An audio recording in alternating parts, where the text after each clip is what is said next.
honestly, guys notice it more when you're out winning games, right? If Cleveland starts off in a bad start, they're not doing well, and all of a sudden Shedeur or Dillon Gabriel are doing well in 7-on-7, they're throwing dimes, and practice drills, the number one defense can't stop them. People take notice of that, and the more that the players see it, they're gonna then the comments start happening over the lunch table. They start happening throughout the building, and that's when the pressure really will get severe. The Cleveland Browns were focused on resolving their quarterback situation until Kelsey made pointed comments that triggered a strong reaction from ownership. The response inside the organization was immediate and intense. What exactly did Kelsey say that has the dog pound on edge and the front office under pressure? We've seen that miserable game by the Cleveland Browns. So they throw Joe Flacco in there, and I like Joe Flacco. He did good, but they gave him the resource of all the first-team guys. Then they throw Dillon Gabriel in there with first teams and second teams. So Dillon always is getting protected. The same thing again, they gave this scrub max protection on every play. Yeah, he completed some passes, but let's talk about his mistakes. He's still inconsistent with his throws, but he at least had max protection. The Cleveland Browns continue to be defined by inconsistency and avoidable setbacks. Even as fans hoped the organization had turned a corner, Kelsey, fresh off retirement, offered a direct critique that reignited doubts about the team's direction. His remarks implied the franchise's structure and decision-making remain unstable and recent progress may not hold. The takeaway for leadership is straightforward. Identify core issues, align on a coherent plan, and execute with discipline. For supporters, it's another sign that the problems run deeper than a single season. They throw Shedeur Sanders in there with the lowest cab drivers you couldn't even get on 5th Street. And I'm pissed off, bro, because the play calling was abysmal. Look, even if you don't like Shedeur didn't even get a chance to be trash. Even if you think Shedeur is garbage, he didn't even get a chance to be garbage. That's how awful the offensive line was. Kevin Stefanski still doesn't want to give Shedeur second strings and first strings reps. Why is that? Browns ownership's response shifted from measured to urgent. The pattern is familiar in Cleveland. The team once treated Johnny Manziel as a franchise solution, retained Hugh Jackson for a second year despite results, and invested heavily in Deshaun Watson through a costly trade and contract. These decisions reflect aggressive but poorly aligned planning. The outcome has been continued instability instead of sustained progress. That this was the guy that they wanted to start. He's seasoned, he's experienced, he still has a big-time arm, even at his age, and they open with the Cincinnati Bengals. They wanted that experienced guy. He was always going to be the guy. They were not going to start Dillon Gabriel or Shedeur Sanders in week 1. Kenny Pickett had a hamstring injury. It makes it easy to go with Joe Flacco. And the question isn't and wasn't going to be who's the starter in Cleveland. The question is, who's going to be the backup in Cleveland? Who's going to be the number 2 quarterback when they open the season against these Bengals? Fans still show up season after season, expecting improvement and bracing for setbacks. The usual pattern has been early optimism followed by a gradual collapse. But last season was different. For a sustained stretch, the Browns looked organized and competitive, resembling a functioning team. Couple days, 3 days until roster cutdowns, how do you feel about that? Do you feel like you belong here on this team?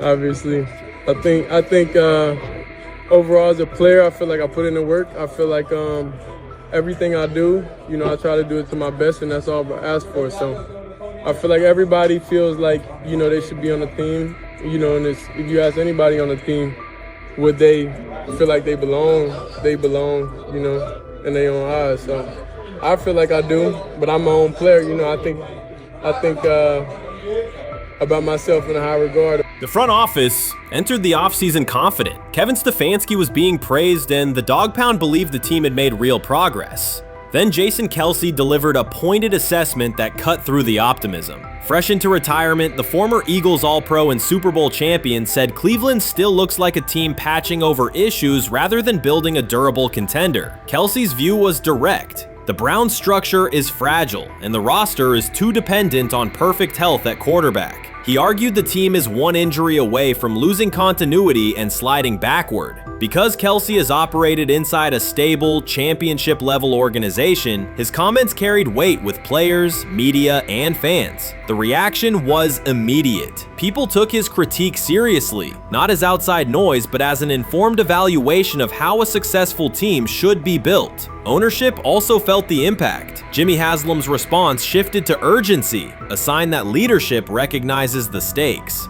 The criticism arrives in the context of prior high-risk decisions, especially the fully guaranteed $230 million commitment tied to Deshaun Watson. Watson has missed time and shown inconsistency when available, and the contract has constrained flexibility. Kelsey's remarks highlight why depth, alignment between the front office and coaching staff, and a clear contingency plan at quarterback are non-negotiable. The takeaway is straightforward. Cleveland must convert last season's progress into a stable framework, protect the quarterback, deepen critical positions, and establish a plan that survives injuries and short-term setbacks. Without that, the games that fueled optimism will remain temporary. If you're a betting man, who do you think starts for the Browns at quarterback? Okay, this is the situation. Kenny Pickett, they actually traded for him. Joe Flacco, no one's bringing Joe Flacco in the building thinking Joe Flacco's going to be the starter. If Joe Flacco is your starter, You got a problem. you have a huge problem. And if they were saying Shedeur was the starter as the 5th rounder, you got a real problem too, because he passed over all these guys in these reps in the offseason in shorts, in bikini shorts, Speedos and stuff.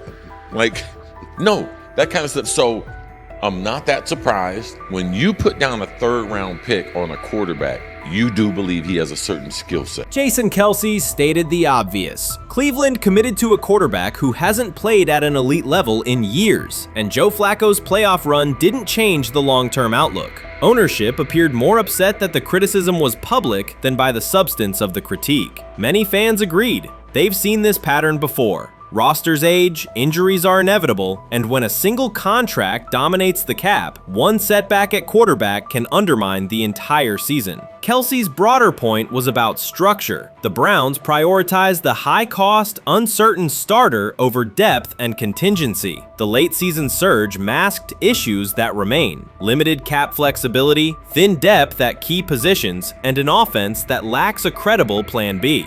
Fans recognize how quickly a strong defense can decline with injuries, and how an offense without redundancy stalls. The AFC North raises the stakes. Baltimore with Lamar Jackson sustains a top standard. Cincinnati with Joe Burrow returns to contention when healthy. Pittsburgh rarely slips below .500 under Mike Tomlin and wins with defense and consistency. In that environment, Cleveland can't rely on perfect health or peak form from one player. The path forward is clear. Diversify cap allocation, reinforce the offensive line and receiver depth, carry a legitimate backup plan at quarterback, and install a scheme that functions regardless of who is under center.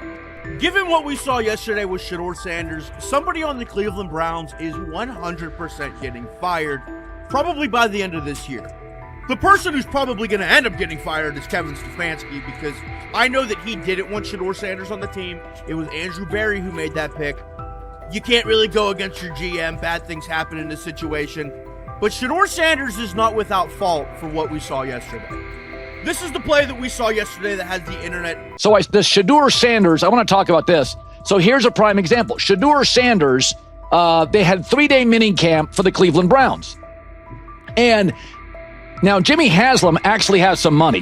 The Bengals owners and the Rooneys are near the bottom of the league in net worth.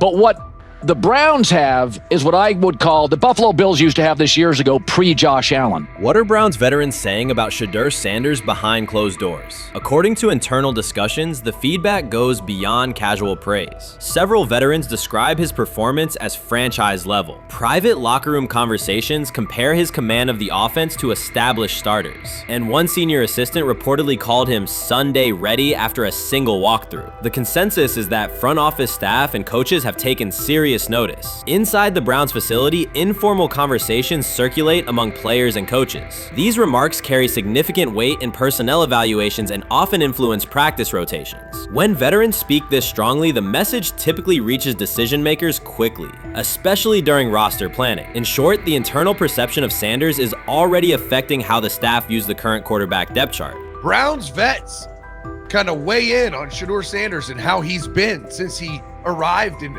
Cleveland, in Pound Town. And I think it's very, very important that we discuss it, because it'd be really easy for these vets to, this wasn't like a on-the-record interview. This is just kind of back channels into what the vets are saying, the rumors, but the sources telling us. And we have a couple quotes, but Shedeur Sanders, Cleveland Browns, it seems like it's going well. And it's almost like you don't want to talk about it. At the center of the growing internal buzz is Shedeur Sanders, the rookie who entered Berea with late-round expectations but is being discussed privately as a potential long-term starter. This is not a routine camp tale about an extra arm taking practice snaps. Sanders has seasoned teammates, players with playoff mileage, quietly reassessing his ceiling. Observers who overlook these conversations risk missing one of Cleveland's most deliberate personnel moves in years. Sanders is not on the roster because of his surname. The Browns reviewed their quarterback depth, weighed costs, and chose a controlled, development-oriented option they believe can stabilize the position. His presence is already changing practice dynamics. Veterans notice his pocket awareness, adjust routes to his timing, and acknowledge that he processes coverage at an advanced level for a first-year player. Leadership patterns in the huddle feel different. Sanders delivers with precision and composure that challenge defenders to reevaluate their calls. The strategic upside is clear. A 4-year rookie contract offers cap flexibility while other franchises cycle through expensive stopgaps. Coaches and front office staff view Sanders as a calculated investment, not a publicity experiment. Outside chatter still focuses on Joe Flacco's age or Kenny Pickett's development. Inside the facility, however, veterans pause film sessions to dissect Sanders' ball placement and progression speed. Position coaches highlight clips where he works through reads decisively and delivers on time, traits rarely attributed to rookies. Sanders' confidence is measured rather than theatrical. He moves as though the NFL tempo is familiar, and that calm spreads across the roster. Experienced defenders are rechecking the depth chart and asking if the quarterback competition is tighter than publicly acknowledged. Great kid, and whether it's a following that he's earned, I mean, that's something that he's done a great job of interacting with fans, and but he is a great kid. You guys will get to know him more. He's working like crazy, just like all the guys. He's another young man. These rookies, my office is downstairs. As they got to walk by my office as they come in. They come in early.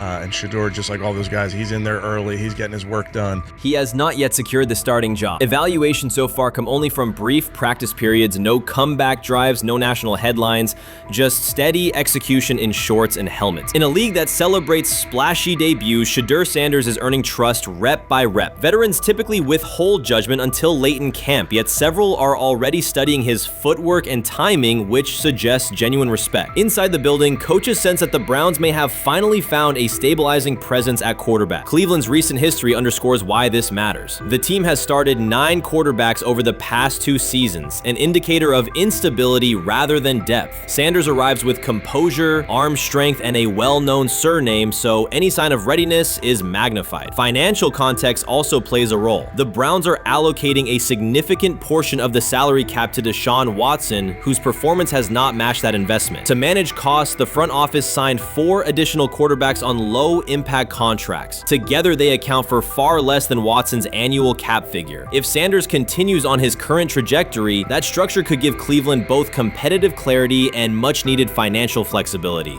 He's the only person who's come out and say, hey, man, this dude look kind of good, man. Let me tell you what I heard. A lot of people reaching out to players in the locker room and stuff. To me, I think this is it's a red herring. Like, I'm supposed to suspend myself to disbelief that he was going to look bad. I've never expected him to look bad to start with. The 5th round quarterback stuff, that's involving perceptions, pre-draft analysis, and other teams Cleveland's veterans have endured every kind of quarterback turmoil, poor reads, major injuries, shaken confidence, and sideline disputes. When a young quarterback like Shedeur Sanders steps in and appears composed rather than overwhelmed, people notice. The attention comes not just from coaches and reporters, but from the linemen and defensive leaders who have watched previous backups struggle. They are not exchanging doubts, they are sharing nods of approval. Sanders demonstrates instinctive pocket awareness, reliable accuracy, and steady poise, qualities that quickly circulate through team conversations. After years of instability under center, the Browns need someone who can remain calm and effective deep into the season. Although expectations have fallen over time, genuine interest is growing. Praise is coming from teammates who rarely commend anyone unless his performance demands it. Watson says he has been mentoring Shedeur Sanders at the quarterback position. The biggest failure in the NFL is now mentoring quarterbacks. The most overpaid underdeliverer at the position is now mentoring 2 rookie QBs and a Super Bowl champ. So what exactly are you mentoring him at? You have had 24 civil lawsuits that you paid off to go away. And when you play, you are as ass as those massage therapists are, apparently. Shedeur Sanders is also a show. It's all about him. It's all about anything else. If you don't see that by now, then you're just blinded. Cleveland's second most talked about player has yet to take a professional snap, and it isn't Deshaun Watson. Rookie quarterback Shedeur Sanders has already captured the locker room's attention and the fan base's enthusiasm, creating a visible shift in the team's internal dynamics. Watson, once the uncontested focal point, now shares the spotlight with a newcomer who has only practiced in shorts. The Browns are experiencing a rapid, unforeseen change in popularity within their roster. Four-man competition. It's not. It's 2 guys versus 2 guys.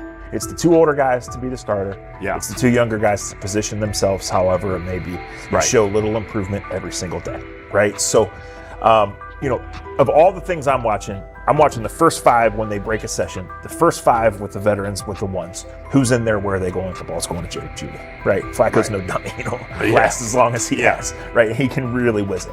But as we go on, I want to watch these guys because they probably just got plays installed Tuesday, and they're out there running on Wednesday. Shedeur Sanders arrived in Cleveland and immediately commanded attention. The rookie has yet to take a preseason snap, yet the energy around him inside the building and across social media eclipses what many veterans receive in an entire season. Fan enthusiasm is so strong that Deshaun Watson's jerseys are already drifting toward the clearance rack at the team store. In a matter of days, Sanders has become the roster's second most popular figure, while Watson watches his once secure QB1 status and public approval shrink by the hour. Shedeur or Deshaun? Who do you want as your quarterback next year? Honestly, Shedeur. I love Deshaun though.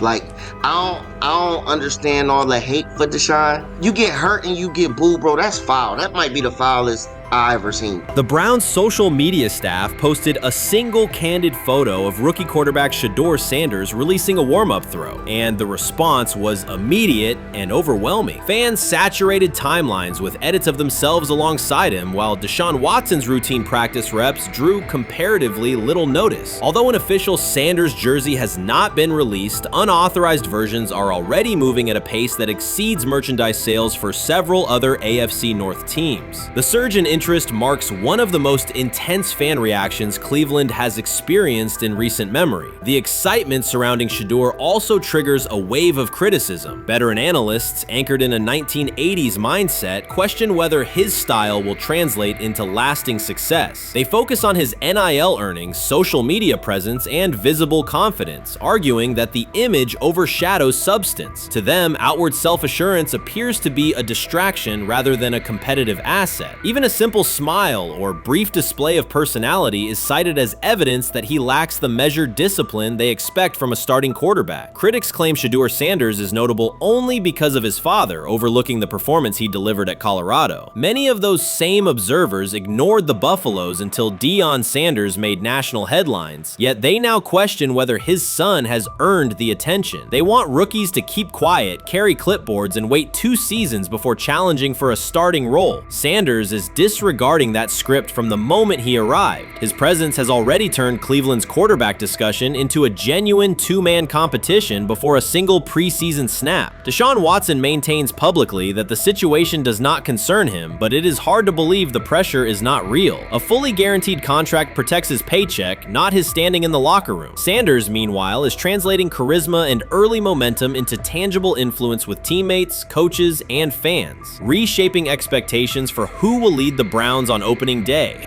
I'm a firm believer. If I wanted Shedeur Sanders at 2, at worst at 33, of course I already think that he's better than other quarterbacks. Because that's the type of talent, that's where I would have picked him at.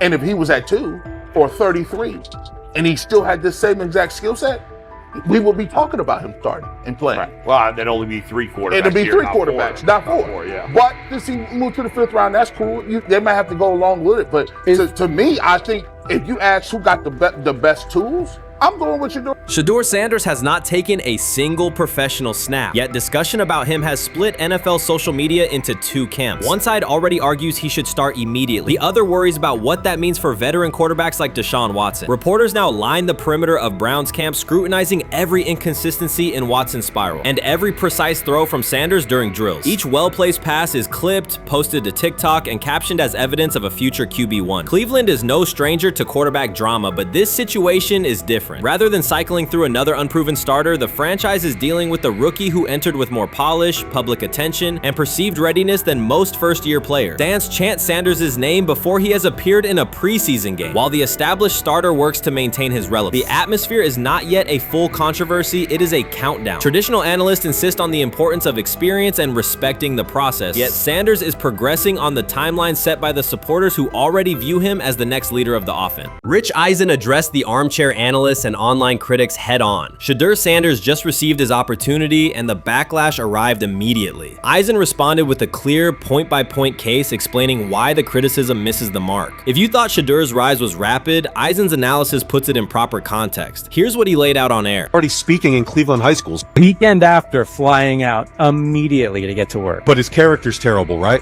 You know, and listen, oh, he interviewed bad, you know. According to who? The New York Giants? No offense, Bert. The same New York Giants that gave Daniel Jones a huge contract and let Saquon Barkley out the door, that's the intel we're trusting here? That was for him to celebrate. He just made, I mean, look, he put in work in college. He had the privilege of being coached by his father. Which we all would love and do. Turned around not 1, but 2 programs in college football. And then literally for any athlete, being drafted at the highest level is a success story in itself. Rich Eisen delivered a direct response to the critics. He addressed the online claims reducing Shedeur Sanders to Deion Sanders' son instead of evaluating him as a quarterback on merit. Eisen challenged those assumptions and refocused the discussion on performance, preparation, and opportunity. Say Kenny Pickett had strained his hamstring. Shedeur, they say his first day in pass, 9 for 9, 2 touchdowns, no interceptions. They were just hating on this young guy. Within minutes, Rich Eisen delivered a structured breakdown, addressing each claim with evidence and dismantling weak narratives through clear analysis. He replaced speculation with data and kept the focus on what matters: decision-making, accuracy, leadership, preparation, and game management. The reality is simple. Shedeur Sanders was not given this opportunity. He earned it through performance and consistency against real competition. He accepted the role, met the standard, and handled the moment with professionalism and urgency. No shortcuts, no favors, just results and readiness. Eisen's point was direct. Evaluate Shedeur on his work, not assumptions, and acknowledge that he has justified the opportunity on the field. I've done it at 2 locations already, so it's simple. So that's why when people say I'm not, you know, one of the top quarterbacks or the top quarterback, because what are y'all going based off of? Because I did it year after year after year, and you see the progression. So it's like, obviously it got to be some type of external hate that you have for the family, for the last name, for anything, because I know I proved myself. While many were still debating whether he was NFL ready, Shedeur Sanders stepped onto the practice field and operated like a clear QB1, setting protections, controlling tempo, and executing the plan. The narrative that he is just flash, media attention, or his father's influence does not hold up against his work in installs, progressions, and situational drills. What he showed was composure, efficiency, and command of the offense. He processed quickly, protected the football, and delivered on-time throws, demonstrating preparation and control. I'm a firm believer. If I wanted Shedeur Sanders at 2, at worst at 33, of course I already think that he's better than other quarterbacks. Because that's the type of talent, that's where I would have picked him at. And if he was at 2 or 33, and he still had this same exact skill set, we would be talking about him starting and playing. Right. Well, there'd only be 3 quarterbacks. It'd be here, 3 quarterbacks, not 4. Yeah. But since he moved to the 5th round, that's cool. They might have to go along with it. But to me, I think if you ask who got the best tools, I'm going with Shedeur Sanders. From the first day of camp, he was not there to get by. He arrived to lead. There was no hesitation in installs, no lapses in fundamentals, just precise timing, clean footwork, and consistent velocity to every level of the field. He managed protections, controlled cadence, and delivered in situational work, showing command rather than learning on the fly. The approach was efficient and disciplined, with attention to detail and progressions and ball placement that reflected preparation, not improvisation. At the same time, Rich Eisen addressed the narrative directly and backed it with evidence. He laid out clips, context, and performance markers to cut through speculation. Eisen emphasized that Shedeur Sanders did not step into this moment because of publicity. He built toward it through sustained work, resilience, and results. The background, media readiness, high football IQ, and a professional approach was developed over years, not days, and it translated to immediate operational control of the offense. The resistance came from familiar places. Some in the traditional guard still framed mobile quarterbacks as limited and expected the nepotism label to define him. That view did not hold up against what was on the field. Composure under pressure, secure decision-making, accurate throws into tight windows, and consistent execution in red zone and 2-minute sequences. Eisen's point was clear. Evaluate Shedeur Sanders on performance and readiness. The evidence shows he earned the opportunity and is meeting the standard with accountability and consistency. Yeah, teams didn't draft him because they didn't think he was first-round talent. And the quote we played and that's on the screen, I think is flatly wrong. We all know this shouldn't have happened. Yes, it should have. It should have happened because this wasn't. Now, again, teams can be wrong. The league as a whole can be wrong. Hell, the Baltimore Ravens drafted a 25-year-old tight end before they drafted Lamar Jackson in the same draft. The die is not cast on who Shedeur Sanders. He stated it plainly. This is not a celebrity appearance. This is a quarterback with pocket presence, leadership, and decision-making that stands on its own. You either show it or you settle into a backup role. Shedeur Sanders is not auditioning. He is establishing himself as the starter. When the opportunity arrived, whether through injury, trade, or depth chart changes, Shedeur was prepared and delivered. He did not hesitate. He executed the offense and finished drives. As others tried to catch up to what they were seeing, Rich Eisen reinforced the same message he has been repeating: evaluate the work. Camp reports have been consistently positive, but the important shift is how the performance is being received. Casual attendees who came to observe left talking about Shedeur's command and poise. Detailed observers focused on his pre-snap reads, protection checks, and audibles, highlighting the mechanics, timing, and ball placement that support efficient, controlled play. I view things as I got time. I got time to be able to grow and mature, and be able to understand the ins and outs of the defenses and be able to get the good insight from the vets in the room. So I look at it as, a plus. And whenever, it's time for me to play. Shedeur Sanders rolled into Browns camp and instantly made the whole practice feel like a recess pickup game. NFL vets suddenly looked like they'd forgotten the playbook and were just trying to keep up. With that being said, I see some balls coming out of Shedeur Sanders at that camp, and I'm like, kind of looks like a guy. Yeah, I'm ready. He can sling it. Ready to. I see him, some of the veterans, how they talk to him, mic'd up, see what he's doing in the community. Yep. Talking about Njoku there? Njoku, Mike that, but once you see, different little interactions and things like that, I know he has the talent. We'll see. It'll be a competition that usually brings the best out of guys, especially young guys, so I'm interested to see how that quarterback situation. Right after Shedeur Sanders tightened his cleats and the Browns settled in for what they figured was a routine camp day, the whole vibe tilted sideways. No blazing comet, no UFO touching down at midfield, just a swagger-charged quarterback striding in like he'd crashed the wrong league and thought, yeah, I'll stick around and run this show. The Browns had no clue what storm was rolling in. You'd expect an NFL team to do a quick scout, maybe pull up a highlight reel or two, but nope. They greeted Shedeur with a shrug, only to watch him seize the field on snap one and run the whole operation like a seasoned pro. First and foremost, he's been the best quarterback in camp. Now look, Joe Flacco ain't had many opportunities. There was a whole day I saw he didn't throw the ball at all. Here's my theory on the situation. They already know who's starting in the number 2 is. They already know. Joe Flacco and Shedeur Sanders is already locked up. You're missing the boat, people. You're missing the boat.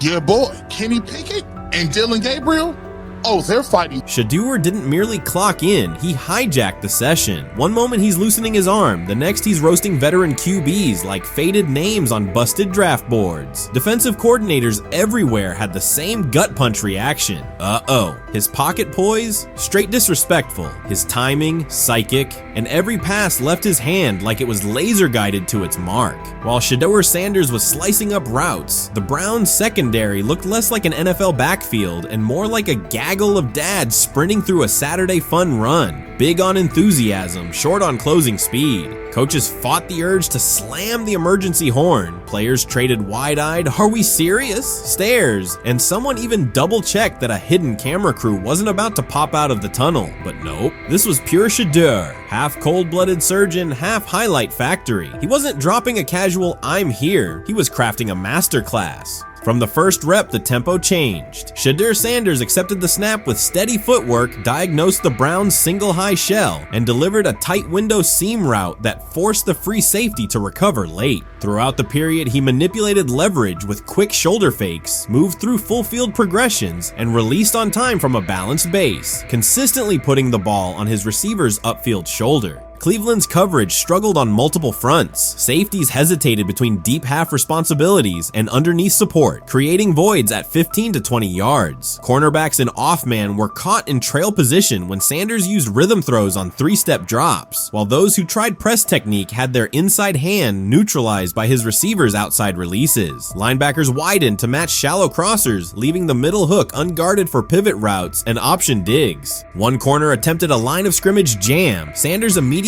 adjusted the route to a back shoulder fade, releasing the ball before the break and rendering the press ineffective. Over the session, he showcased pocket discipline, reclimbing to maintain throwing lanes rather than drifting, and finished with a series of anticipatory throws against cover 2 cloud, fitting vertical outs between the flat and deep half defenders. Sanders' combination of rapid post-snap processing, precise ball placement, and pocket efficiency exposed coverage mismatches at every level and highlighted communication gaps in the Browns secondary. By mid-session, the Browns defensive staff clearly recognized their calls were outmatched. Every adjustment, a roll to cover 6, a simulated pressure, a late rotate to 2 high, was neutralized once Shedeur Sanders confirmed the post-snap picture. Routes that had taken weeks to script were beaten by timing and location. Comeback set at 12 yards broke open before the corner's transition. Slot seam-outs dotted the void between the flat and deep half defender, and boundary receivers beat press with quick hand techniques, receiving the ball before the trail man could recover. Sanders' command was methodical. He used cadence to freeze plug blitzes, re-ID'd the mic when linebackers sugared the A-gaps, and maintained a firm base so he could reset and fire without resetting his feet. His receivers benefited from that rhythm. Top of the stem, eyes back, ball delivered on their upfield shoulder, allowing immediate transition to YAC. The Browns front tried a late stunt to compress the pocket. Sanders climbed 2 steps, re-spotted the shallow crosser, and delivered in stride, turning a potential sack into a 20-yard gain. What stood out most was how little ramp-up Sanders needed. From his first series, he processed full-field concepts at tempo, cycling through progression reads without hitching. The poise under interior pressure, consistency in ball placement, and ability to manipulate zone defenders left the Browns' coordinated disguise packages ineffective and forced them into static coverage by the end of the period.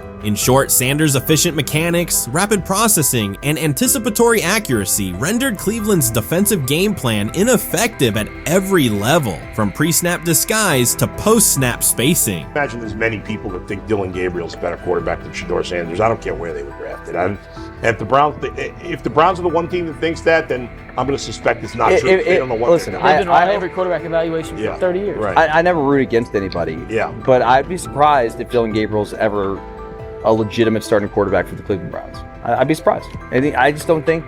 Well, then it is a wasted pick because you took him in the top 100.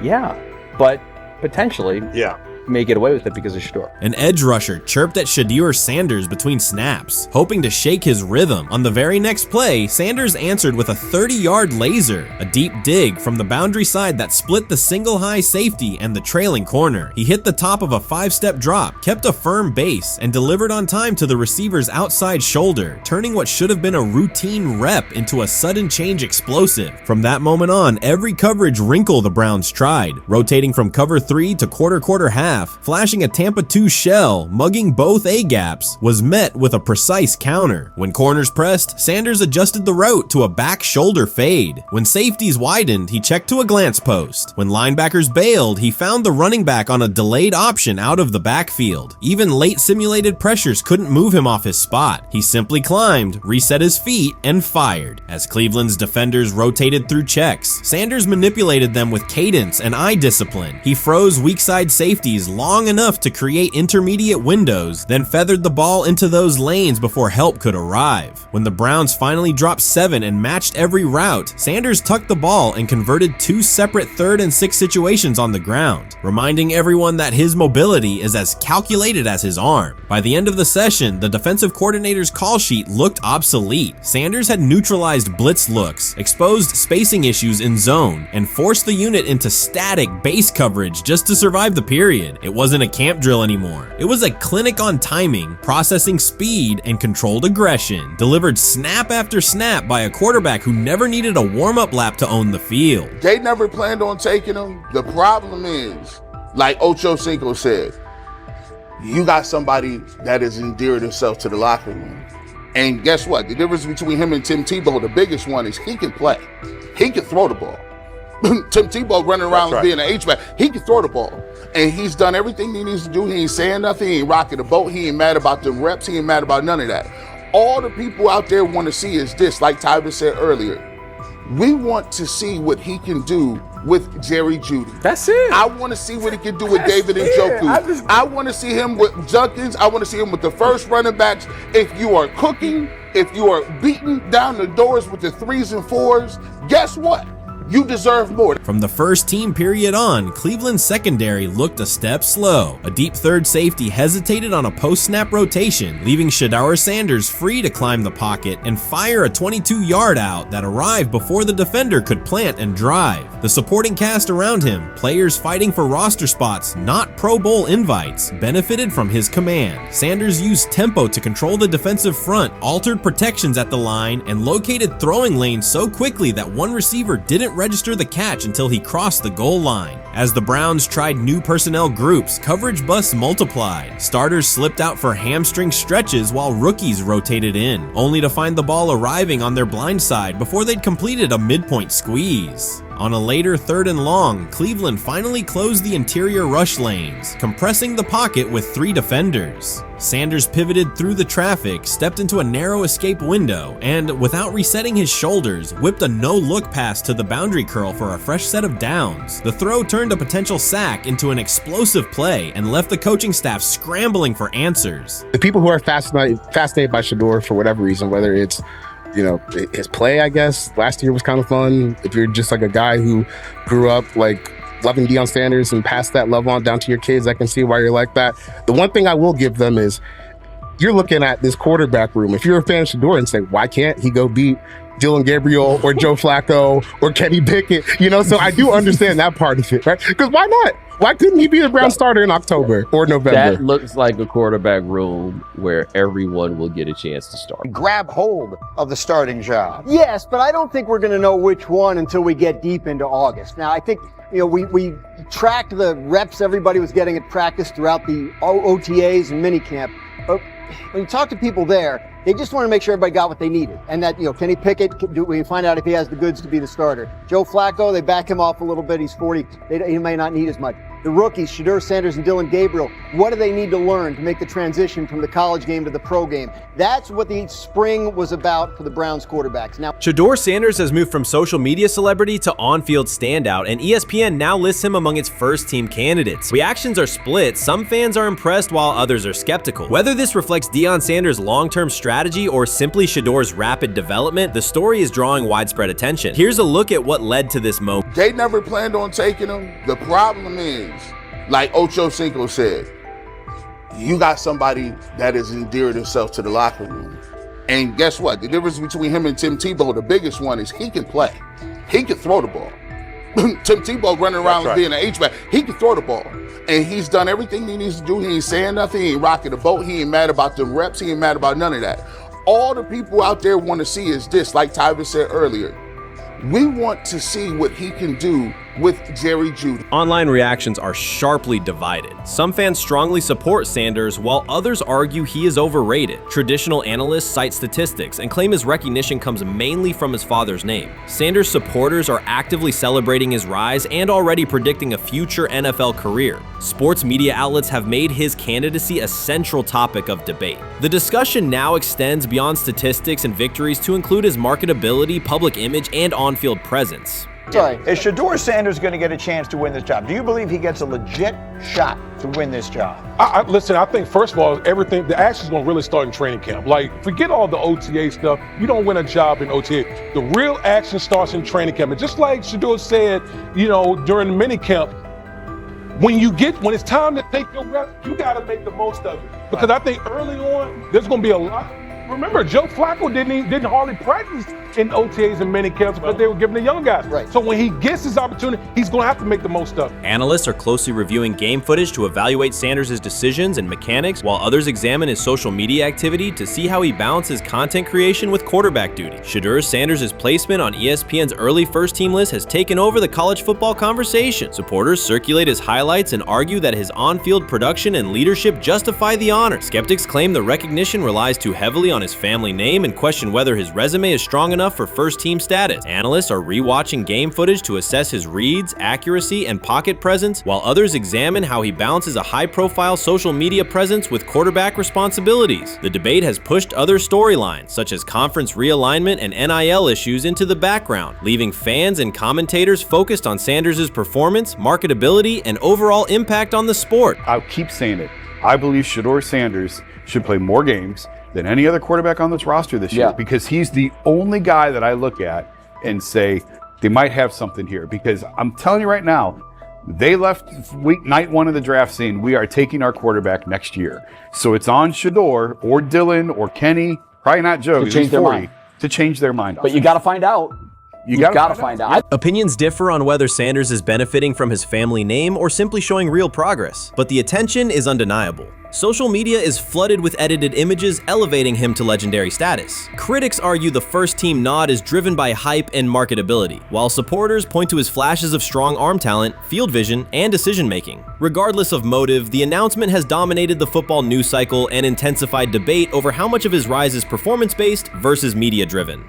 Highlight reels rarely show Sanders' turnovers, late-game mistakes, or inconsistent stretches. Being named to a first-team watch list suggests sustained dominance, something Sanders has displayed only in flashes. His selection appears driven as much by brand recognition and media appeal as by performance. ESPN's decision has intensified debate. Data-driven critics post statistics that question his resume, while passionate supporters predict awards and future NFL success. Commentators recall a time when first-team consideration required years of proven excellence. Yet many fans already see the announcement as confirmation that Sanders is on track for major college football honors. Shedeur Sanders has earned first-team reps when training camp commences later in July. I'm not saying like he's the first guy up when you do 11 on 11s day 1, 2, 3, 4, 5 at training camp. I'm not necessarily saying that, but he's the one quarterback that we didn't get a chance to see take reps with the ones.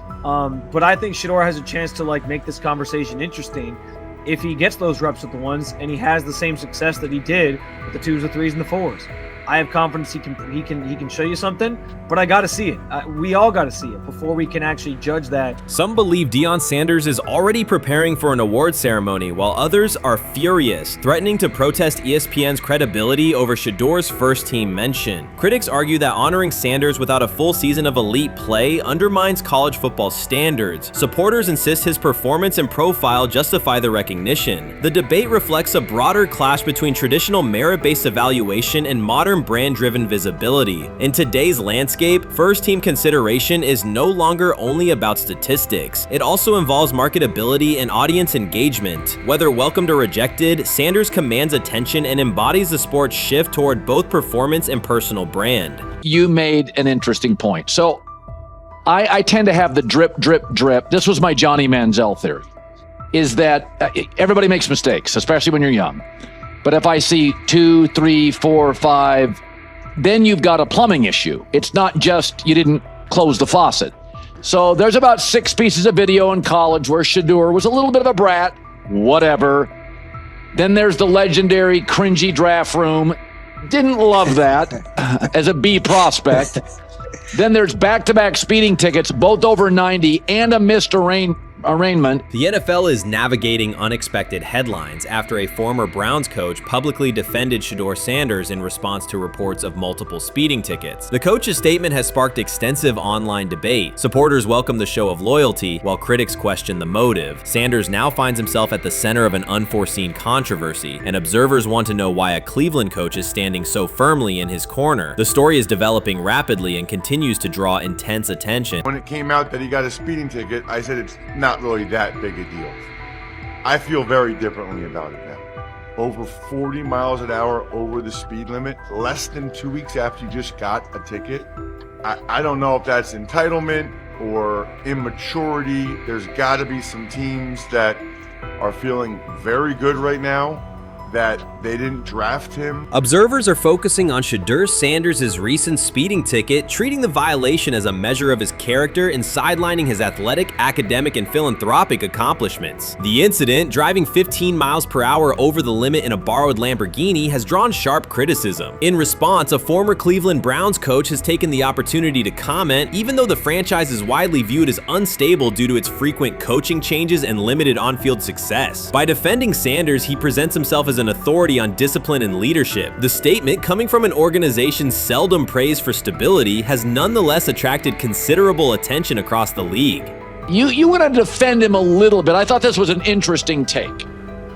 Yeah, I thought it was really interesting that you said you were out because of the speeding tickets. To me, that's such a minor thing. You were so high on him in terms of his completion percentage in OTAs, and I thought that was a little aggressive on your part. But with the speeding tickets, I got a speeding ticket the first night of the draft, my first year there. I thought maybe I'd get the benefit of the doubt, but they gave it to me anyways. As soon as the former Browns coach defended Shedeur Sanders, social media erupted with commentary, resembling the volume of draft night coverage. Posts and opinions appeared within minutes, and criticism escalated rapidly. Detractors amplified Sanders' minor speeding violation, while supporters argued that such reactions were disproportionate to a single traffic citation. Shedeur Sanders received 2 speeding citations, and the minor traffic issue quickly drew national attention. Before considering the former Browns coach's response, it is useful to clarify the facts. Sanders, son of Pro Football Hall of Famer Deion Sanders and a current college quarterback, was twice ticketed for exceeding the limit while driving a high-performance vehicle. Commentary on social media escalated rapidly, with critics framing the incident as a significant character concern, even as the league has historically tolerated far more serious legal transgressions. Stepping into the debate, a former Cleveland Browns coach, best known for a tenure filled with losses and contested decisions, issued a strong public defense. He argued that 2 speeding tickets should not define Sanders' reputation or overshadow his on-field talent and community work, urging a balanced assessment of the player's actions. I don't love it from a 5th-round draft pick. I don't love that it happened multiple times,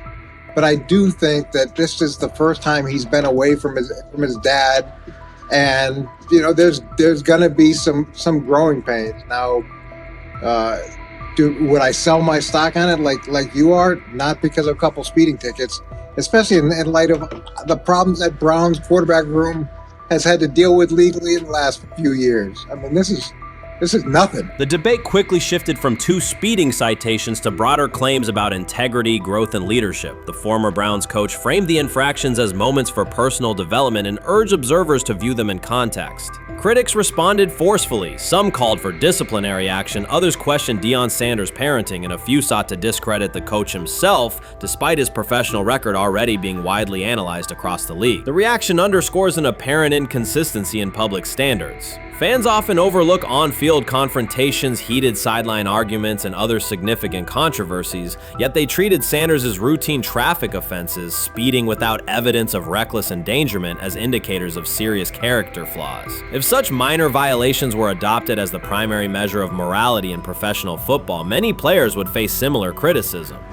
Sports media amplified the story almost immediately. Television panels dissected Shedeur Sanders' decision-making, treating 2 speeding tickets as indicators of deeper character concerns. Networks aired detailed segments under banners such as red flags and road rage, repeatedly questioning whether the citations might affect his draft evaluation. Although Sanders is already regarded as a first-round prospect, analysts emphasize that NFL teams value discipline and legal awareness when forming final assessments. Many commentators overlook the fact that other high-profile players have faced more serious offenses without similar scrutiny. Throughout the coverage, the former Browns coach defended Sanders, portraying him as a talented quarterback subjected to disproportionate criticism in a culture that expects near-perfect conduct. His argument was thorough and methodical, asserting that the traffic violation should not overshadow Sanders' skills, work ethic, or future potential.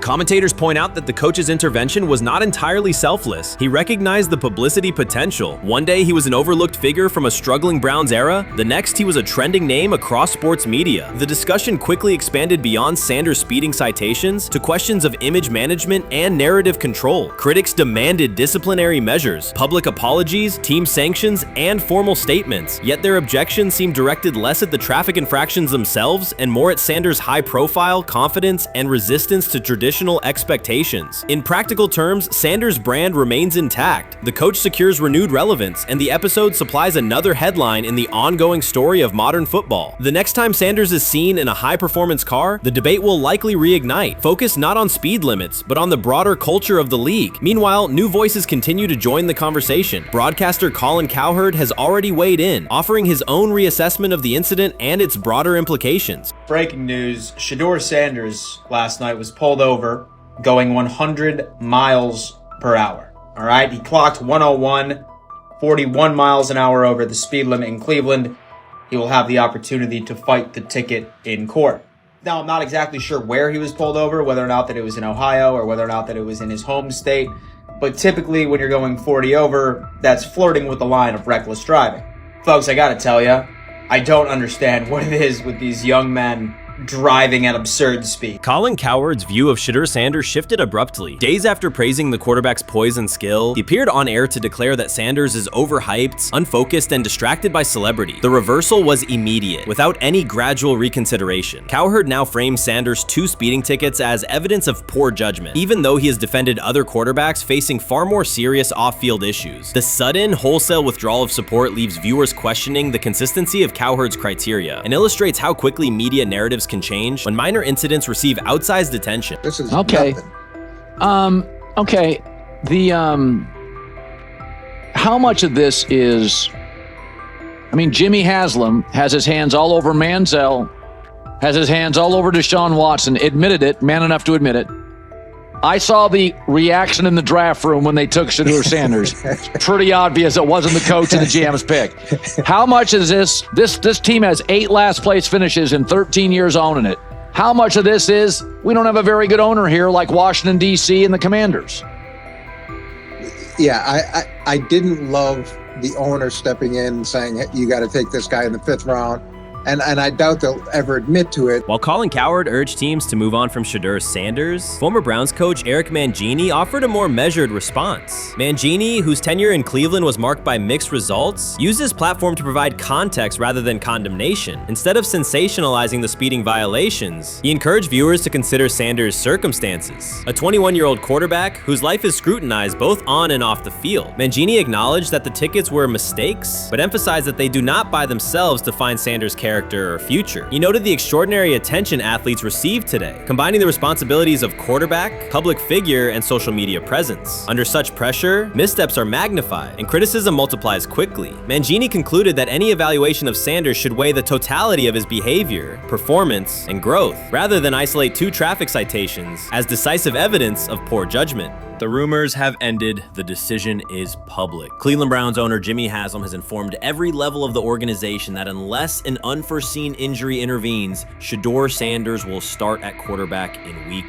1. The announcement is not an informal suggestion or a quiet push in the background. It is a direct order. Multiple independent reports, amplified most visibly by Colin Cowherd, confirm that Haslam delivered the directive himself. From the owner's viewpoint, the logic is simple. No one else on the roster offers the same combination of talent, leadership, leadership and long-term upside. Joe Flacco is approaching the twilight of his career. Kenny Pickett has shown flashes but remains inconsistent. Dylan Gabriel, taken in the 3rd round, is a developmental project. By contrast, Haslam believes Sanders can alter the franchise's trajectory immediately, and he refuses to allow internal hesitation to stall that possibility. The standoff traces back to April. General Manager Andrew Barry and head coach Kevin Stefanski entered the draft wanting a low-profile prospect who would fit quietly into the existing depth chart. They prioritized scheme familiarity, modest public attention, and a clear developmental timeline. When the board lined up, they reached for Gabriel in round 3, reasoning that an early investment would justify keeping a rookie on ice behind the veterans. But Sanders continued to slide, first through day 2,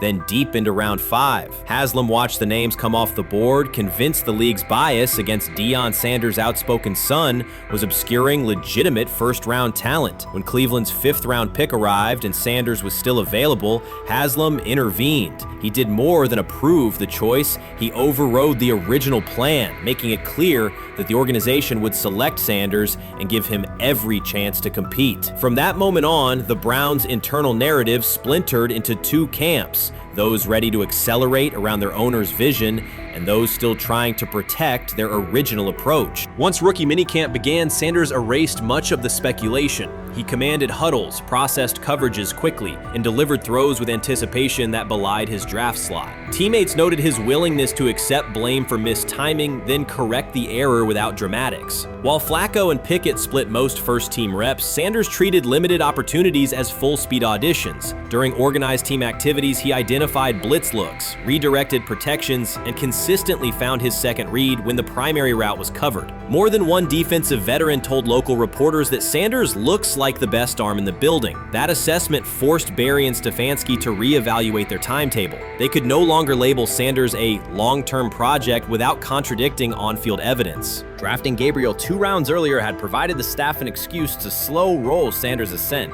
Coaches could point to investment cost, meeting room familiarity, and installation comfort to justify Gabriel's snap share. Yet each practice rep in which Sanders outperformed the 3rd rounder weakened that shield. Behind closed doors, position coaches began requesting more Sanders film for cut-ups, and offensive assistants quietly shifted meeting questions toward concepts the rookie already executed well. By mid-June, Barry himself started describing Sanders not as a developmental asset, but as a competitive option.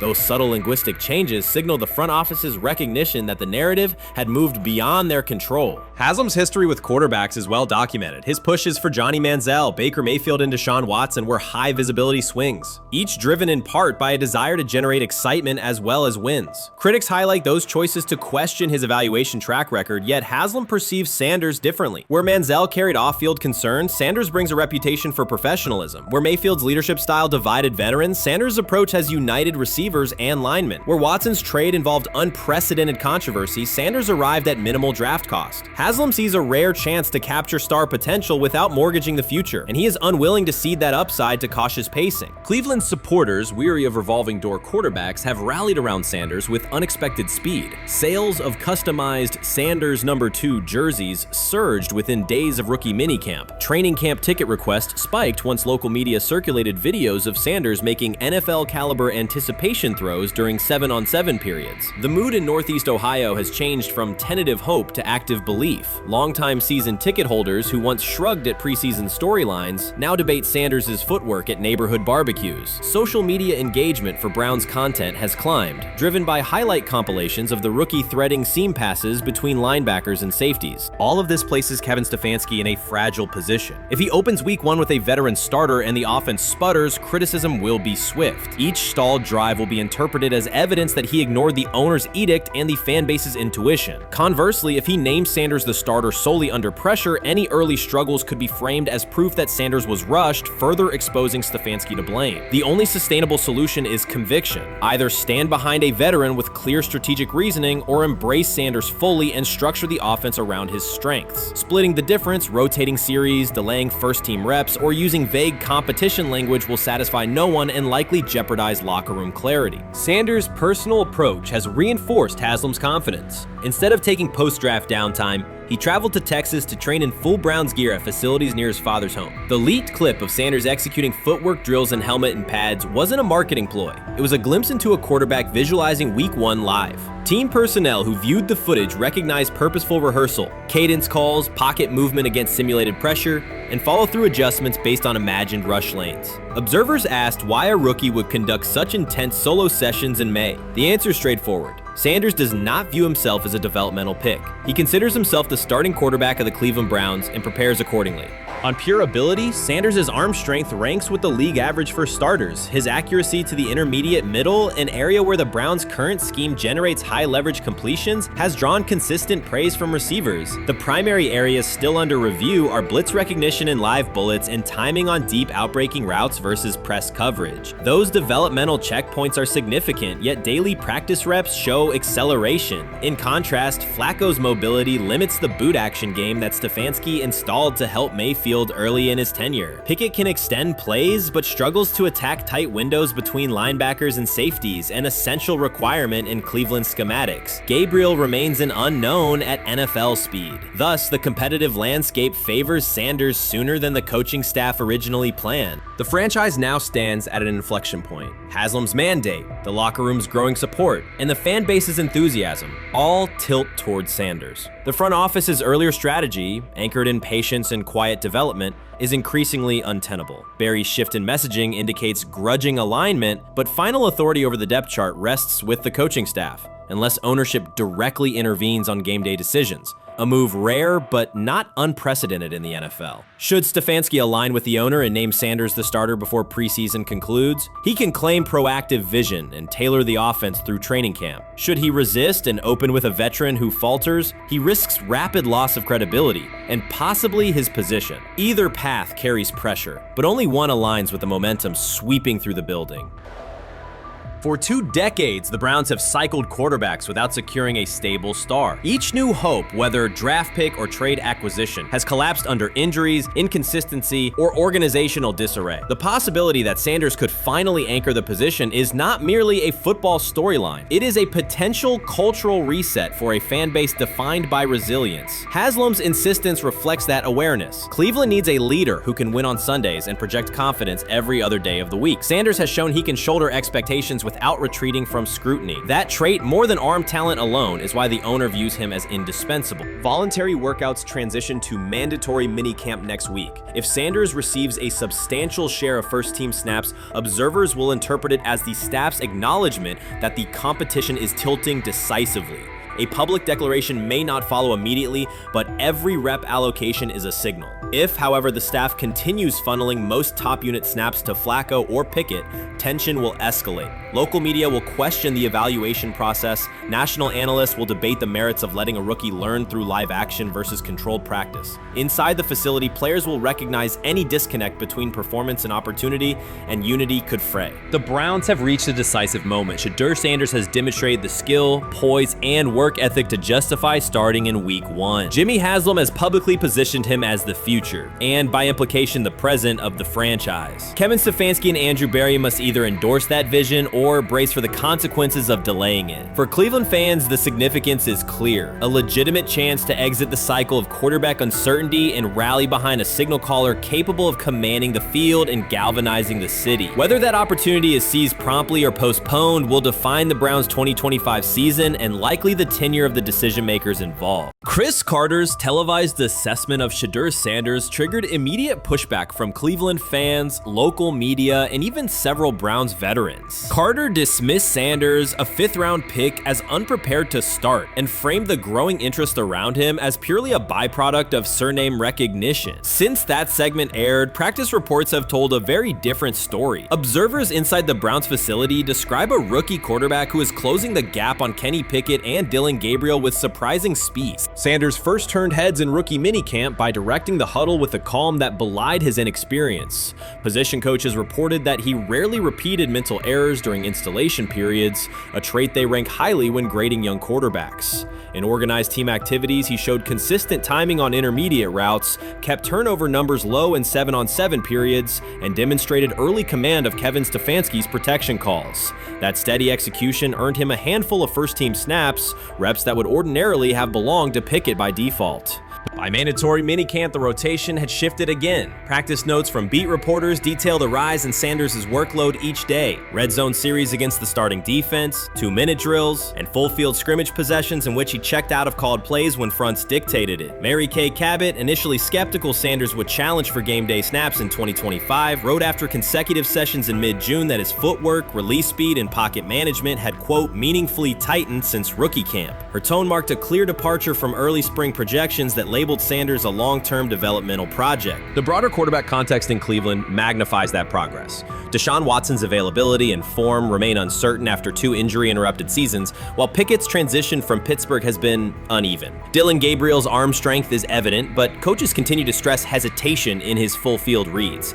Against that backdrop, Sanders' quick decision-making and mechanical efficiency have begun to look less like a pleasant surprise and more like the roster's most reliable short-term plan. Inside the locker room, acceptance has followed performance. Wide receivers cite Sanders' ball placement on outbreaking routes, noting that the ball routinely arrives on the upfield shoulder, a small but essential detail that allows for yards after the catch. Offensive linemen appreciate his pocket awareness. Joel Bitonio remarked privately that Sanders slides up instead of bailing when edge pressure flashes. Defensive backs say his eye discipline forces them to hold coverage longer than they expected against a rookie. Such cross-positional respect develops only when day-to-day tape shows tangible improvement. The reaction to Carter's critique highlights a recurring double standard applied to young black quarterbacks. Traits celebrated as swagger or confidence in other players were labeled arrogance when associated with Sanders, yet the quarterback himself has not responded publicly. There have been no subtle social media jabs, no mention of critics and interviews, only repeated references to competing for every rep and learning from veterans. That measured approach, combined with hard evidence from practice, has softened earlier doubts among coaches who prioritize demeanor as much as arm talent. Within the coaching staff, the discussion now centers on readiness thresholds. Stefanski's scheme relies heavily on quick rhythm throws, defined reads, and disciplined pocket movement. Those requirements align with Sanders' strengths: a compact release, willingness to target the middle of the field, and instinctive timing on RPO concepts carried over from his college tape. Staffers reviewing cut-ups from joint practices note that his internal clock already approximates NFL speed, a metric they did not expect to see until mid-season at best. If that trajectory continues through preseason games, the Browns face a consequential decision. Starting a 5th-round rookie 6 weeks after training camp opens would unsettle salary cap assumptions, depth chart politics, and external perceptions of organizational stability. Yet the internal mandate remains clear: the most prepared quarterback will play. That standard places Sanders in genuine contention because every practice metric used to grade readiness, turnover ratio, red zone efficiency, third down conversion rate has trended in his favor since early June. The organizational stakes are considerable. Cleveland has cycled through starting quarterbacks at a startling pace over the past decade, shifting from first-round investments like Baker Mayfield to high-cost gambles such as Watson, each move packaged as the long-awaited solution. A rookie chosen outside the first 100 picks ascending to the top of the depth chart would challenge long-held league assumptions about draft pedigree and opportunity. It would also validate the evaluation philosophy that prioritized Sanders' intangibles: processing speed, leadership presence, over conventional arm strength thresholds that pushed him down the draft board. Carter's televised remarks now sit awkwardly alongside daily updates from Berea. His critique relied on pre-draft labels and the presumption that a late-round passer with a famous father would need a redshirt year. Practice film contradicts that stance. Sanders checks protections at the line, manipulates safeties with shoulder fakes, and has reduced turnover-worthy throws in full-speed sessions to single digits. Statistics normally cited for veteran backups, not rookies. The longer that evidence accumulates, the more Carter's comments appear rooted in legacy bias rather than objective performance review. None of this guarantees Sanders will open the season on their center. Preseason defenses test quarterbacks in ways practice cannot. Defensive coordinators will disguise pressure and boundary rotation to force late decisions. Sanders must show he can adjust protections and exploit mismatches without the benefit of a controlled environment. Yet within the Browns facility, the conversation has shifted from if he will be ready to when.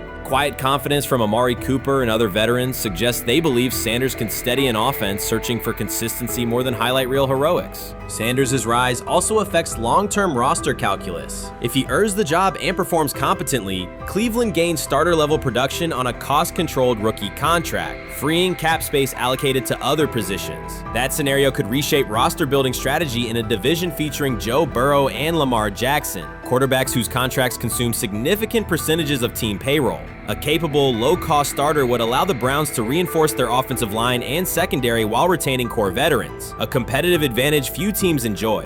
For now, the focal point remains daily improvement. Sanders continues to arrive before sunrise, reviewing the previous day's install with the quarterback coach, then staying after practice to throw on-air routes with receivers low on the depth chart. Coaches track those habits closely because consistent routine underpins performance when adversity strikes in live games. Each incremental gain strengthens the argument that readiness depends on preparation and aptitude, not draft slot. Carter's segment reminded the league how quickly assessments can become outdated when they lean on perception over evidence. Sanders' steady climb up the depth chart underscores the counterpoint. In the NFL, tape is the final arbiter. Should Sanders translate practice efficiency to preseason success, the Browns may discover that the solution to their long-standing quarterback riddle arrived quietly in the 5th round, carrying little more than confidence and a willingness to work. The 2025 NFL Draft was expected to be Shedeur Sanders' moment. Many projected him as a top 10 talent and a headline quarterback in one of the most discussed college football storylines in years. Instead of walking across the stage on the first night, he waited through 3 days without a call. There was no celebration, only silence. When the phone finally rang at pick no. 144 in the 5th round, it was the Cleveland Browns. With that selection, the financial outlook changed dramatically. The Sanders family believes this was not a typical draft slide, but the result of coordinated action. They are pursuing a $100 million lawsuit alleging collusion across parts of the league.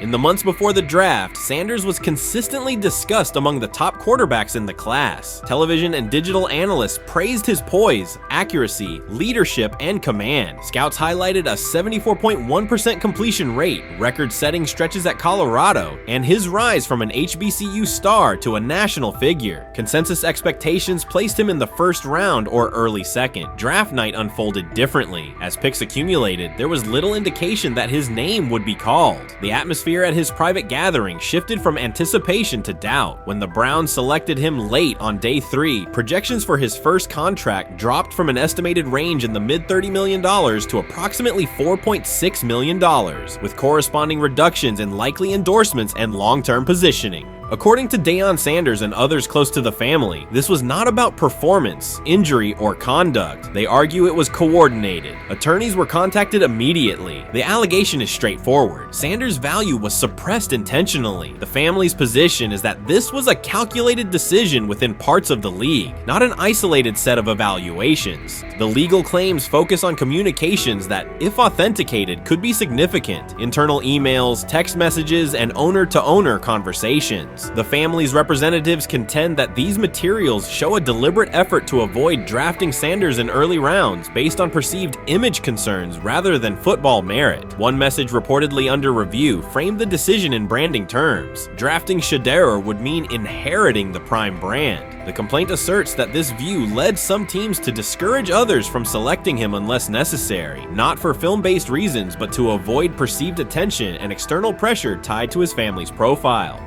A related thread involves speculation about team fit and willingness to play for certain franchises. Past public comments by Deion Sanders were interpreted by some as signals of an Eli Manning scenario. The family's view is that these were strategic statements, not ultimatums. They argue that rather than engage in discussion, teams chose a passive approach, no direct rebuttal, reduced contact, and a collective reluctance to invest a premium pick. If phone records and written communications corroborate coordination, these items could become central exhibits. Media tone shifted as the draft neared. Coverage that had emphasized production and leadership began highlighting intangibles, interviews, and perceived coachability. Anonymous sourcing appeared in multiple outlets, with claims that Sanders skipped combine drills out of arrogance, bristled at film critique, or told one club, "Maybe I'm not the guy for you," after a tense session. A widely cited line, "Nobody wants a celebrity backup quarterback," was voiced by Colin Cowherd and circulated as shorthand for risk. risk. The Sanders legal position is that these narratives did not arise organically, but reflected a coordinated leak pattern that undermined his market value. The family's contention is that this was primarily about control and compliance rather than football ability. They point out that Sanders did not fail a drug test, was not suspended, and did not produce poor athletic testing. His college resume included elite stretches and significant program elevation at 2 stops. The legal claim asserts that the league's power structure resisted a high-profile player aligned with a high-profile parent coach and an independent media presence. The allegation is that teams sought to avoid the perceived complexity that would come with selecting him early. The financial impact is a core component of the damages claim. Had Sanders been selected late first or early second round, projected 4-year compensation would likely have fallen between $30 to $35 million,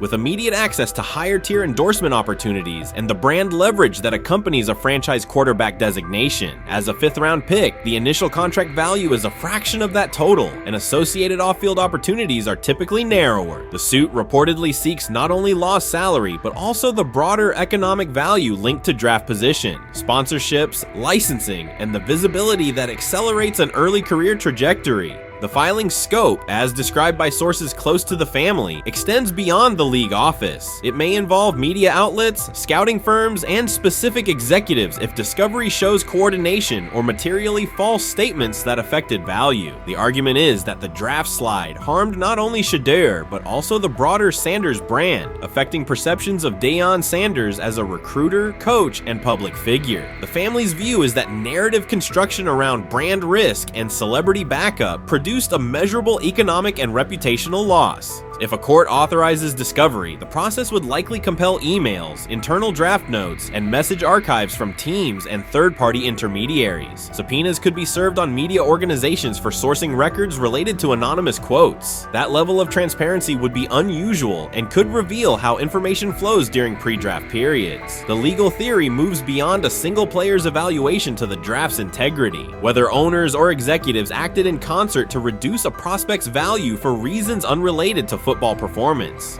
The league has not publicly addressed these specific allegations. Background comments from executives characterize the claims as overreach. The family's camp maintains they have documentation sufficient to proceed. The comparison points referenced by observers include Deflategate, Spygate, and the Colin Kaepernick grievance, not because the facts are the same, but because of the potential scope, policies, practices, and the balance of power between the league and individuals challenging its processes. Another dimension of the dispute involves how the NFL perceives Deion Sanders, Coach Prime, and the autonomy he promotes. He built a large media footprint around his programs at Jackson State and Colorado, elevated his players' profiles, and spoke openly about fit and leverage. The family contends that this visibility, combined with statements about preferred destinations, triggered resistance. The complaint frames the response as a preference for compliance and predictability over independent branding and public negotiation. The suit also addresses the pre-draft decisions that critics point to: skipping the Senior Bowl, declining full workouts at the NFL Scouting Combine, and candid interviews about team fits. The family characterizes these as strategic choices commonly made by top prospects, not evidence of entitlement. Their view is that similar decisions by other players did not produce the same narrative because those players fit more comfortably within league expectations. The risk calculus is clear. Bringing a suit of this magnitude invites professional consequences. The family acknowledges that some within the league may react negatively. Their position is that the principle at stake, transparent and fair valuation, warrants the risk. The message they intend to send is that manufactured narratives and coordinated devaluation should face scrutiny, particularly when they affect earnings, opportunity, and reputation. If the case advances, several outcomes are possible. The court could find insufficient evidence of coordination, limiting the scope to individual judgments protected as opinion. It could also find enough to proceed to broader discovery, which would have implications beyond one player, including potential changes to how teams document evaluations and how media handle anonymous sourcing close to the draft. Agents might push for reforms, including clearer guardrails around leaks and standardized prospect communication records. For now, Sanders is working within the Browns structure. He has avoided public escalation beyond confirming focus on preparation and development. The lawsuit is a separate track managed by counsel. This dual approach, professional routine on the field and legal action off it, reflects the family's strategy. They intend to contest the process they believe harmed him while meeting club expectations day to day.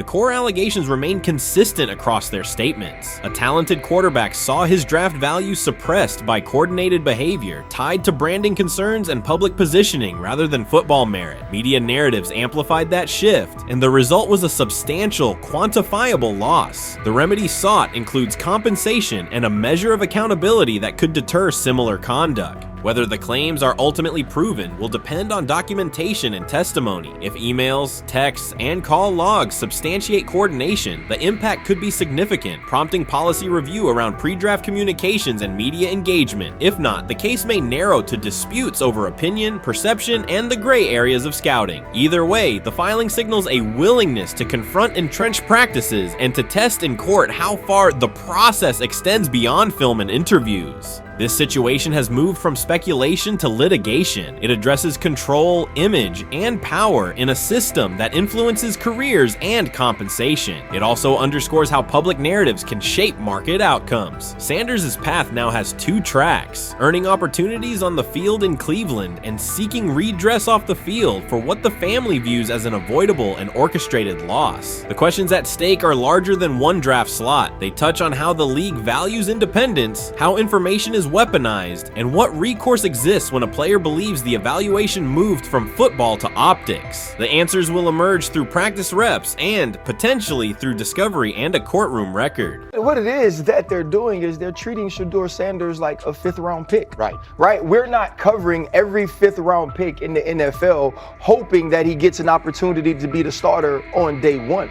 We felt like, oh my goodness, they got a diamond in the rough. Shedeur Sanders fell to the 5th round. They felt like they evaluated him there, and that's where they picked him. And they're playing the guy that they picked in the 3rd round over him because they evaluate him at a higher level than what they do Shedeur Sanders. And I get it. The Cleveland Browns are once again creating problems of their own. Their latest misstep centers on Shedeur Sanders. Ryan Clark and Dan Orlovsky have both noted that Cleveland is repeating the same mistakes. The team spent valuable draft capital and is now undermining that investment. This reflects a persistent issue in the organization's decision-making. It's not just a football decision, it's a pattern of self-inflicted setbacks. Habits and some of the traits that we saw show up in college were very prevalent this past weekend against the Rams.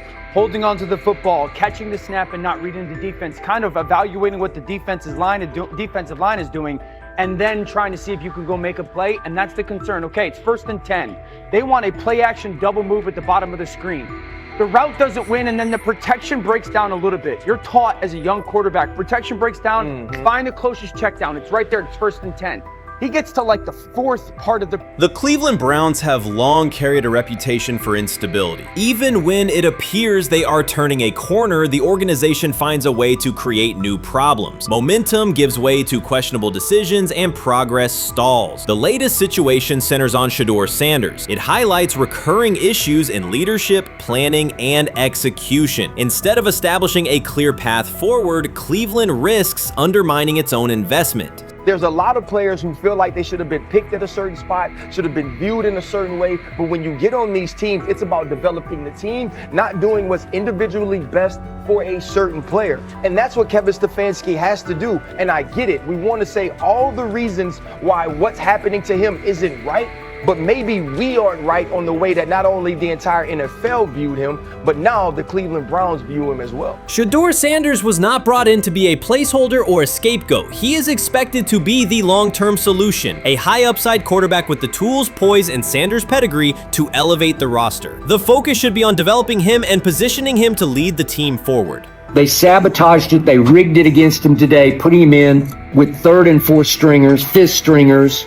You got no shot at quarterback. They threw him in because they didn't want him to make any more splash and put any more heat on Stefanski. It's a desperate, dangerous situation in which he's got no shot, man. He's throwing to Sal freaking Canella? What? But he got sacked 5 times because he's hanging on the ball trying to make a play, and nobody can separate. Then it comes down to a couple of minutes are left, and Shedeur tries to go on the field, and Stefanski puts Tyler Huntley in place of him. Excruciating to watch. Shedeur Sanders brings accuracy at all levels, steady leadership, and the kind of composure that comes from handling pressure. Fans were energized, and the league was paying attention. For once, Cleveland had a credible source of hope at quarterback, then the familiar pattern returned. Instead of committing to a clear development plan, first-team reps, stable direction, and a defined timeline, the Browns introduced uncertainty and slowed his progress. Rather than building around him and giving Shedeur a direct path to lead, they split priorities and sent mixed signals. The result is momentum stalled at the very point it should be accelerating. I also can't blame anybody who says, I don't necessarily trust this coaching staff to develop a quarterback or to evaluate the quarterback position. They've made some really oddball decisions at this position over the last several years, and I don't blame anybody for questioning, do these guys actually know what they're doing? I don't think that's unfair at all. The thing that I would say is that they're desperate. They're very desperate. Like the entire organization is desperate.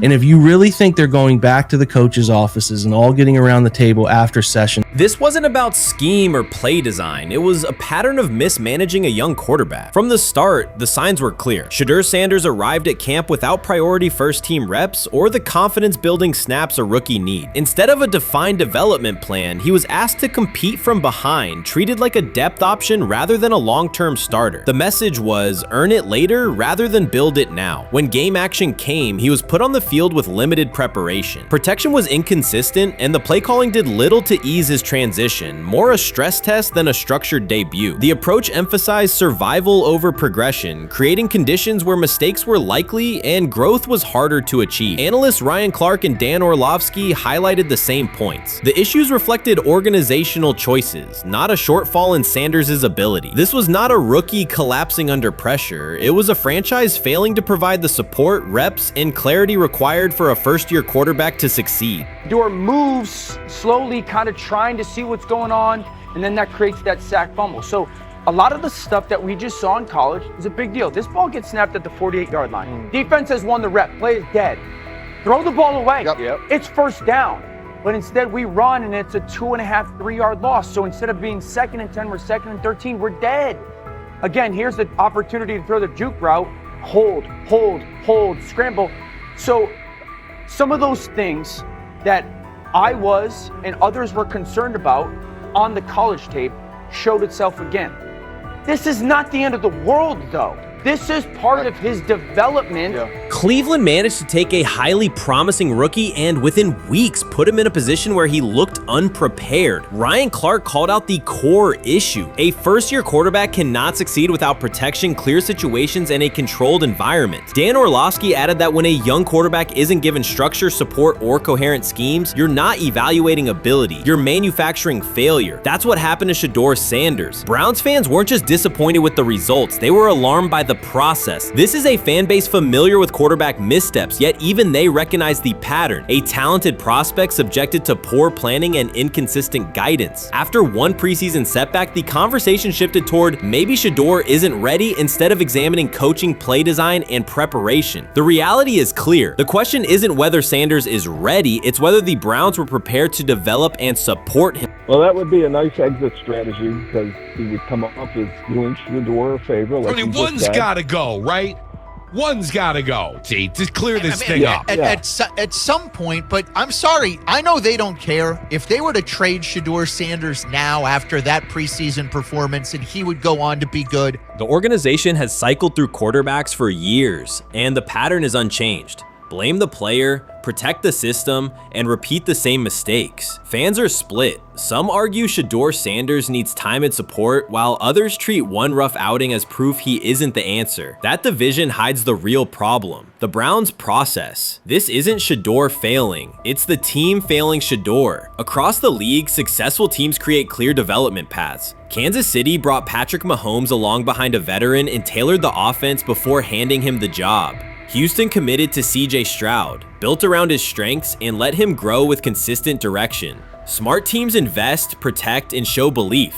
Cleveland did the opposite with Shedeur. Uneven reps, inconsistent protection, and unclear plans. Then question the outcome. That's not development, it's organizational mismanagement. These players have played a tremendous amount of football. Right. And I remember last year when Bo Nix came out of Oregon, we talked about all the easy throws Oregon creates. Right. The level of the skill players that are around him. And then we watched Bo Nix acclimate to the NFL game extremely quickly. I see a lot of those same traits in Dillon Gabriel. He gets the football out of his hands. He takes the throw that's available to him. He plays on time. And part of whether or not you you get an opportunity to get on the field is the people that you're competing against. And I don't mean this in any disrespectful way to Shedeur, because I'm not only a fan, it's somebody I want to see succeed. The Browns will likely present this as part of a deliberate development plan, tough standards, resilience building, and testing a rookie under pressure. In practice, it isn't development. It's a damaging approach that undercuts growth. The organization has not shown a consistent model for nurturing young talent, and Ryan Clark and Dan Orlovsky highlighted that publicly. After Shedeur Sanders stumbled in a preseason game, the reaction was immediate. Headlines, polarized fan takes, and sweeping conclusions about his readiness. The front office offered little acknowledgement of the conditions he was placed in. Clark's point was direct. You do not evaluate a rookie by how he looks in a setup designed for failure. You evaluate him when he's properly supported. Orlovsky explained how poor coaching choices, protection, sequencing, and role clarity can quickly erode confidence and stall development. The issue was not Sanders' ability, it was Cleveland's process, which appeared disorganized and unprofessional for an NFL operation. I'm about to unleash about Shedeur Sanders. I just watched what happened to Shedeur Sanders in the Cleveland Browns' third and final preseason game. And I'm outraged, I'm sickened, and I'm saddened. By the way, Shedeur continues to be treated in the National Football League now by those sorry-ass Browns and sorry-ass Kevin Stefanski. The Cleveland Browns are once again mishandling a promising quarterback. Skip Bayless criticized the organization for failing to develop Shedeur Sanders and for misusing his skill set. He argued that the team's decisions are undermining Sanders' progress and turning a major investment into a cautionary example. Bayless pointed to inconsistent usage, questionable play calling, and a lack of clear direction as key issues limiting Sanders. He said the Browns need a defined development plan and stronger support if they expect Sanders to succeed. Skip Bayless delivered a direct, critical assessment this week. After seeing Shedeur Sanders in a Browns uniform, he argued that Cleveland is mishandling the quarterback and undermining his development. Bayless said the team's approach shows poor planning and inadequate support around Sanders. He dismissed excuses about strategy and emphasized the need for better coaching, deployment, and protection. In his view, the Browns are setting themselves up for problems before the season begins unless they establish a clear plan for Sanders. Given the team's recent decisions, his reaction is understandable. Cleveland has a history of inconsistent quarterback development. Shedeur Sanders is a premium prospect, the son of a Hall of Famer, a proven college performer, and a widely recognized figure. The organization should prioritize his reps, protection, and a clear development plan, not place him behind Dylan Gabriel as if he were a secondary option. But I'm going to answer this question by saying Shedeur Sanders, and I'm going to tell you why. I think he's being set up to fail.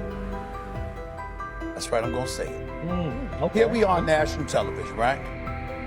There's been 11 practices, if I remember correctly. He's been starting against, he's been playing against the third unit. He's fourth on the depth chart. And then suddenly you throw him into the start line, and he hasn't had any reps for the first team at all. Think about that. So you're just going to throw him to the wolves like that, huh? I mean, you know, if he had first team snaps in practice. Yet here we are. Cleveland has one of the most publicized prospects and is handling him like a depth piece. The broader issue is the franchise's long record of quarterback instability and inconsistent development. That history colors every move they make. When the Browns draft a quarterback, fans don't anticipate a long-term answer. They brace for another reset. Shedeur Sanders should be treated as a priority, not as an afterthought behind Dylan Gabriel. Let's give him a chance. Let's give him a chance with the play calling. You know you have an offensive line that isn't playing that well. So what do? Why not just play the short game so he can get the ball out of his hands very fast to run a competent goddamn offense? Outside of that, Shedeur has to be better in understanding that the offensive line that you're working with right now is not adequate. Why not allow the players that are competing for a job in this instance, Shedeur Sanders, to finish off the 2-minute drill. When Browns fans see another quarterback selected, they brace for another setback. The franchise's recent history, from Johnny Manziel's failed stint to the rocky handling of Baker Mayfield, reflects inconsistent development and short-term decision-making. Against that backdrop, Skip Bayless's reaction to Shedeur Sanders on Cleveland's roster was blunt. He argued the team is already mishandling a premium prospect by treating him as a secondary option instead of a centerpiece for the future. Bayless's position is straightforward. Sanders is not just a name, he brings proven college production, leadership traits, and significant visibility that can strengthen both the offense and the organization's broader profile. Burying him on the depth chart behind Dillon Gabriel signals a lack of a clear development plan and wastes early momentum. Instead, Bayless contends, Cleveland should establish a defined pathway. First-team practice reps, protection and personnel tailored to his strengths, deliberate play calling that accelerates processing, and measured in-game opportunities that build confidence and execution. In his view, the Browns need alignment from the front office to the coaching staff to prioritize Sanders' growth. Continuing to treat him like a depth piece risks repeating the same cycle that has undermined previous quarterbacks. Committing to a coherent plan gives Sanders and the franchise a realistic chance to convert potential into sustained performance.